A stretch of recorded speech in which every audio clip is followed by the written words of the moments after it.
difference is, say you was out in the street and you saw someone with a phone taking a picture of themselves like that in a selfie. If, like me, you're raised in the late 20th century, your temptation is to think, they're vain, right? They're taking a picture of themselves so that they can look at themselves. That's your automatic framing of the thing. But for Generation Z, they see someone sort of including their friends. They see someone sort of strengthening social bonds. They see someone sort of remembering the people they're connected to and wanting to include them in the moment. And they're right, because that is what is happening. It's just kind of hard for us to see when we were raised in this individualistic 20th century.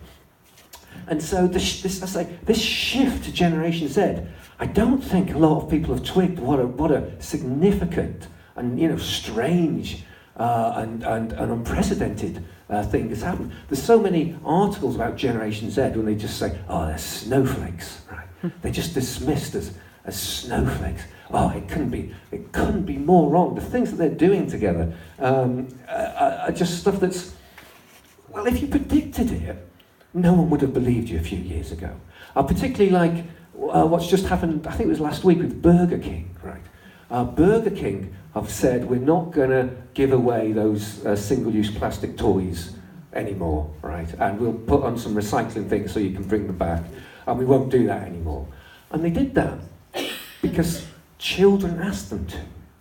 Children sort of had a campaign and children asked. Now, the idea that children ask not to be given toys for the greater good, that's kind of significant, isn't it? Right? If you'd have predicted that was going to happen, no one would have believed it in any way, shape or form. So when you get these huge, here's Greta Thunberg when she was 15, just sort of one person.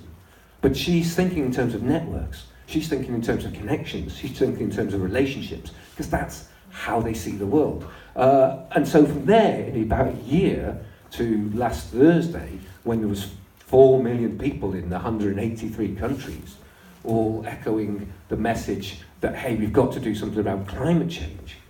This is a real shift. The millennials weren't doing that.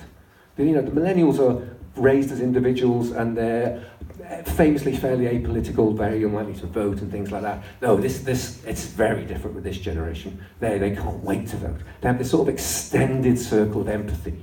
And there's a lot of mental health issues involved, a lot of anxiety, and it's a hard thing for them to be.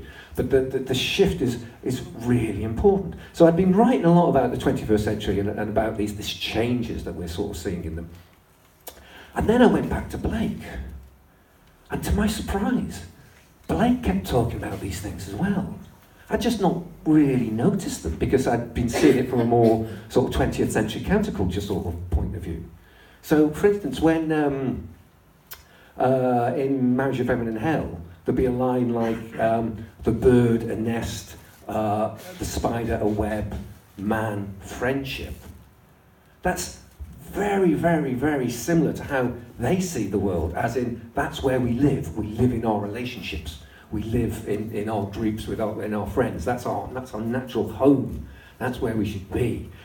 He talked about the rituals and the ceremonies of the new church are not what's important. It's the fact that people come together to do those rituals and ceremonies is what's important. It's a similar idea. He talks a lot about fellowship, the importance of relationship, and we missed these in the 60s, all these lines. And things like, if you look at his talk about the mind-forged manacles in London and a few other places, it's such a great phrase, the mind-forged manacles.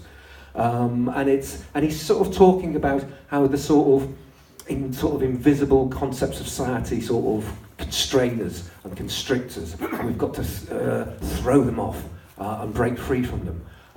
And the Generation Z, they just talk about exactly the same thing, but they just use the phrase woke, right? They refer to this as being woke, right? And it's not as good a phrase, is it? Let's face it. Mind-forged manacles is a much better phrase than woke, but it means exactly the same thing. And this shift into this new generation, there's also, I probably don't have time to go into all this, but it's this move from the sort of postmodern world into what is now being called a meta-modern world. again, I don't really have time to start to go into metamodernism, but it's exactly Blake. It's exactly Blake, especially his talk about the importance of contraries for progression and things like that. So, what I discovered is that the more we as a society develop and grow as a culture, the more we're sort of recognising, in Blake's work. It's sort of like we're slowly catching up with him,